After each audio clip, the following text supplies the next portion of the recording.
Hi, I'm Kat Spitzer, and I am here at historic St. John's College in Annapolis. We all know about the Naval Academy, but we have this gorgeous campus of St. John's right here.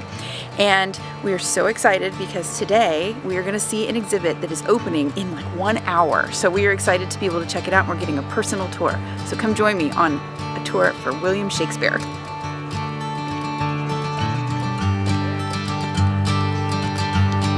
Hello, Lucinda, yes? Yes, hi. Hi, it's so great to meet you. Nice for you to come too. Thank you. We are here with Lucinda, art educator at the Mitchell Gallery here at St. John's, and you have an exciting exhibit from William Shakespeare here. Yes, we do, from the Folio Shakespeare Library in Washington, D.C.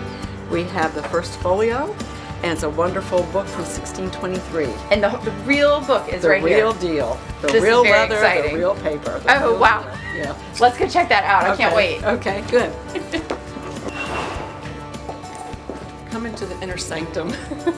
So, I mean, I'm looking at this. I think I've seen almost all of these, and it's wonderful because I've read so many of these plays, and it's so exciting to know that this was the book that kind of like helped all of these to keep going, to actually see the light of day. Because didn't you say there might actually be some that would have been lost if this wasn't put together? Yes, 18 different works that would have been lost to us, and pieces that are standards in all of our literature classes from middle school, high school to college, and performed by theaters across the world, would have, been unknown. So let's come over and look at the panel, and you can see this impressive list. Excellent. I mean, Julius Caesar. What high school student has not studied Julius Right. Caesar?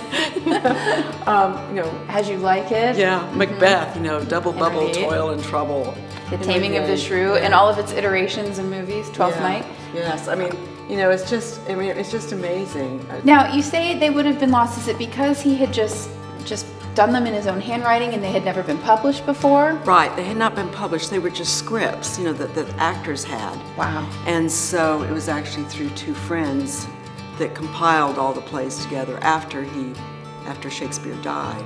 These are handcrafted books. It's not just rolling them off, offset press and the guillotine kind of, Right. cutters to trim them off, and it's all, Not quite as modern. not quite as modern. It's not quite as modern. So, Lucinda, I understand that you actually have tools here of how these folios were made. Yes, Or we are do. made still, right? Right, a handmade book. So yes, if we can go in the small gallery, then I can show you a That would be supporting excellent. exhibition we have with that. Okay, wonderful. Let's go around.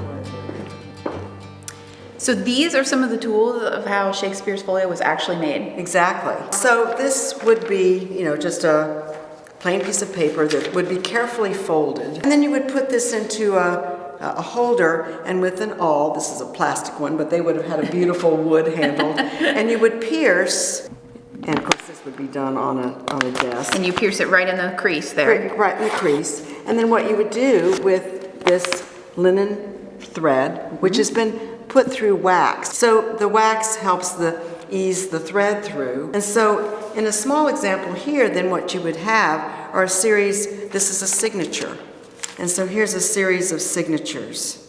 Oh. Then stitched together, just as the Shakespeare would be. Interesting. And this is how your good volumes are constructed.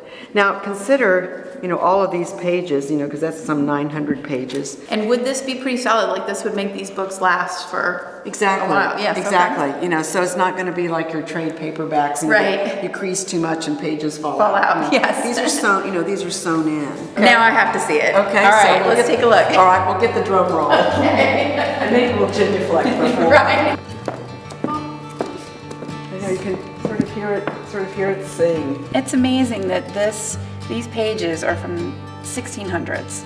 It is amazing. That and is when crazy. you look at the type, it doesn't have the solid blackness and evenness, metal type does, or well now it's all computer of course, but even the variances, the lines aren't quite straight, and economy of space, because bigger type, bigger margins means more pages, which means more expense for supplies, more expense in labor, Right. more expense in time. So, so when you look at the top and you just see, it's a pretty small typeface, for the play, at the top and the page numbers, it runs, pretty tight and pretty consistently. And so we're looking right at enter Hamlet to be or not to be? Exactly. That is the question. And that is amazing to see it right there. It It's is. such an old work. Wow. And to think, that the actors that put this together, Shakespeare's friends, spoke these lines. So this was really a labor of love. I mean, it was an expensive endeavor in time and materials, but it really was a labor of love that they felt that this was important. These would have Hundreds of years. I mean, that's what's Yes. kind of crazy about it. You Yes. mentioned the rock stars, but I sort of love that reference because hundreds of years, and these works are still relevant. They're still being produced and modernized, and sometimes even traditional ways, and it's still such a big deal. So this is incredible. All the state of Maryland is celebrating this, not just us, but the Bard overall. And so a number of places are doing plays. I know the Annapolis Shakespeare Company, who is our programming partner, is doing a number of plays. This is exciting for St. John's, but it's exciting for Annapolis and for all of us who have the chance to come and see it. This has been great, Lucinda. Thank you so much for this tour. We've really enjoyed it.